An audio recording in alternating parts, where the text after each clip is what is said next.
थोड़ा थोड़ा जैसे नहीं है भाई, थोड़ा थोड़ा। हाँ हाँ थोड़ा थोड़ा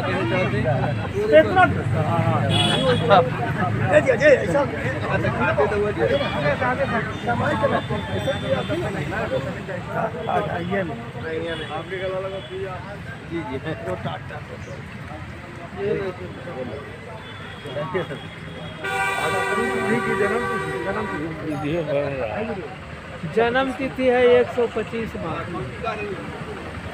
प्रकाश डालिए, लाइन में लग के प्रकाश डालिए इनका।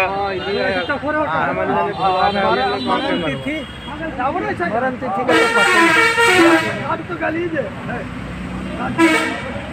आज के मत जन्म सम्मानित जा रहा है। आज सुभाष चंद्र बोस जी का 125वां जयंती के अवसर पर हम लोग एकत्रित हैं। इनका जन्म उस समय हुआ जिस समय देश गुलाम था और बिहार, उड़ीसा और बंगाल एक ही राज्य था। उसी समय इनका जन्म हुआ। देश गुलाम था। गुलाम देश में इनकी मेधा शक्ति इतनी थी, बचपन से ही बहुत मेधावी थे और इन्होंने IAS की डिग्री प्राप्त की।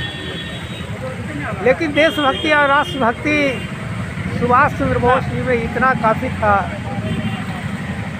कि उन्होंने गुलाम देश का जो वह सर्टिफिकेट था, IAS का जो डिग्री था, उस डिग्री को उन्होंने फाड़ दिया और कहा कि गुलाम देश में इसका कोई महत्व नहीं है, मैं इसका सम्मान नहीं करता हूँ।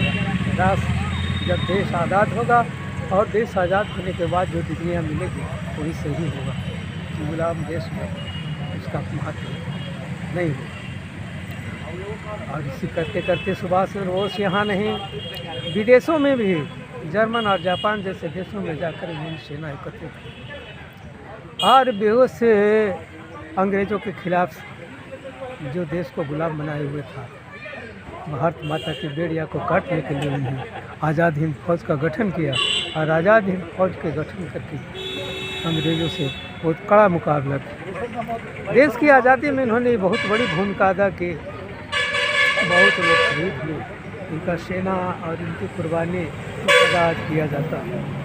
लेकिन इतिहास में अभी तक इतिहास के पन्नों में हम लोगों को इस बात की जानकारी नहीं हो पाई है कि वे अभी जीवित हैं या मर गए।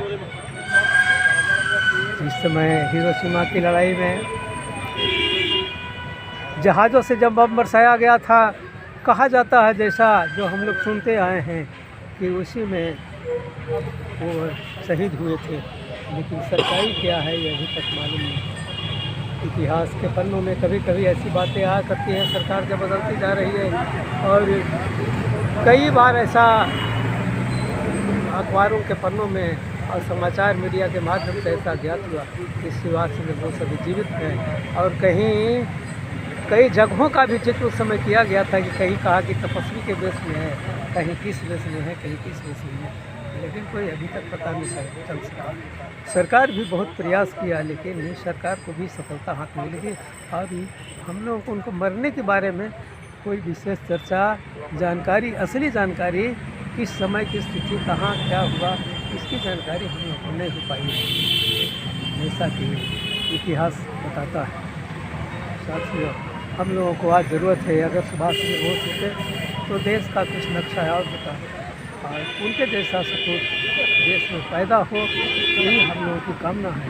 और उनके पदचिन्हों पर चलने की हम लोग आज उनकी जयंती में हम लोग शपथ लेते हैं कि उनके पदचिन्हों पर हम चलेंगे और देश के लिए, राष्ट्र के लिए जो भी बातें हो सकती है, जो उन्होंने किया है, उन्हीं के आदर्शों पर हम लोग कायम रहेंगे। यही है, इसी बातों को लेकर याद जयंती हम लोग मनाए और अब हम इसका अंतिम धन्यवाद। डॉक्टर साहब आप कुछ बताइए। आज नेताजी सुभाष चंद्र बोस का हम लोग 125वीं जयंती मना रहे हैं। नेताजी का एकमात्र उद्देश्य था कि हमारी गुलाम देश को आज़ाद कराना। उन्होंने उनमें बहुत काफ़ी प्रतिभाएँ थी। उन्होंने लंदन जा कर के डिग्रियाँ हासिल की, मगर देश आज़ादी का जो उनको जो देश आज़ादी का जो उनमें भूत सवार था, मैंने कि हमारा देश कैसे आज़ाद हो, इसलिए उस डिग्री को भी फाड़ के फेंकने का काम किया। और उन्होंने अपनी आज़ादी के लिए देश में नौजवान क्रांतिकारियों को संगठित करके एक सेना बनाया, जिसका आज़ाद हिंद फौज नाम पड़ा। और उसके माध्यम से उन्होंने अंग्रेज़ों को कई जगह बहुत कड़ी चुनौतियों का मुकाबला किए। आज़ाद हिंद फौज की स्थापना कब हुई थी?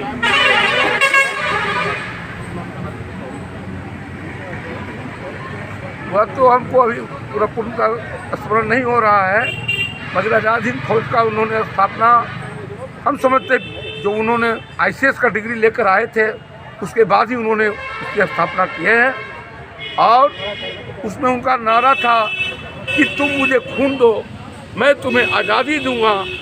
और आज़ाद देश का नागरिक किस तरह जीवन यापन करता है, इसके बाद उस आज़ादी को आप अनुभव करेंगे कि आज जो हम अंग्रेज के अधीन जो गुलाम हैं, जो हमको कोई भी चीज़ बोलने पर जो प्रतिबंध है, जो काम करने पर प्रतिबंध है, उसका एकमात्र उद्देश्य है देश की आज़ाद होना। हमारा देश जो आज गुलाम है, जिसको अंग्रेज शोषण कर रहा है, मैं चाहता हूँ और आज़ाद हिंद का फौज का गठन करना ही उनका यही उद्देश्य था। उन्होंने जब हमारे राजेंद्र बाबू ने कहा कि उस समय बिहार, बंगाल, उड़ीसा एक ही और झारखंड, वह चारों एक ही राज्य था, उसी में उनका कार्य क्षेत्र यहाँ से बढ़कर पूरे देश की आज़ादी के लिए उन्होंने लड़ने का काम किया। और उन्होंने परिवारवाद को, राज्यवाद को ऊपर उठ करके देशवाद की नारा दिया। और उनका नारा था आज़ाद भारत में हम स्वतंत्र होकर अंग्रेज़ों को यहाँ से भगाकर हम आज़ादी लेंगे। तो यही उनका उद्देश्य था। और कहीं तो उनका उद्देश्य इतना महान था जिसके बारे में बहुत सी चीज़ें हमें जानकारी नहीं मिली है। हम थोड़ा कुछ अखबार के माध्यम से जो कुछ जान पाते हैं और उनके बारे में पढ़ते हैं, जब उनका जन्मदिन आता है तो हमको जानकारी मिलती है। मैं खासकर नौजवानों से अपील करना चाहता हूँ कि जहाँ हमारे महात्मा गांधी शांति के दूत थे कि हम एक गाल में मारेंगे तो हम दोनों गाल बढ़ा देंगे, मगर इनका कहना था हमको एक गाल में मारोगे तो हम दोनों गाल में मारेंगे, तुम हमें खून दो, हम तुम्हें आज़ादी देंगे। इसी को नारा के लेकर के यहाँ का नौजवान क्रांतिकारी साथियों को लेकर के देश की आज़ादी के लिए उन्होंने यहाँ से लेकर जापान और जर्मनी तक हिटलर जैसे राजा को भी इन्होंने प्रभावित करने का काम किया अपनी क्रांतिकारी विचारों से।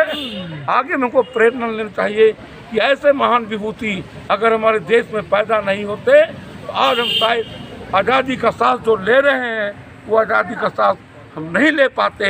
इसलिए मैं अपने नौजवान साथियों को, सभी राजनीतिक दल के कार्यकर्ताओं से, सामाजिक कार्यकर्ताओं से, अगर हमारे सुभाष चंद्र बोस का एक शब्द का भी अनुकरण करें तो हम समझते समाज में जो बुराई है हद तक काबू पाया जा सकता है। जय हिंद, जय भारत, जय सुभाष चंद्र बोस। धन्यवाद। और सर सुरेश बाबू।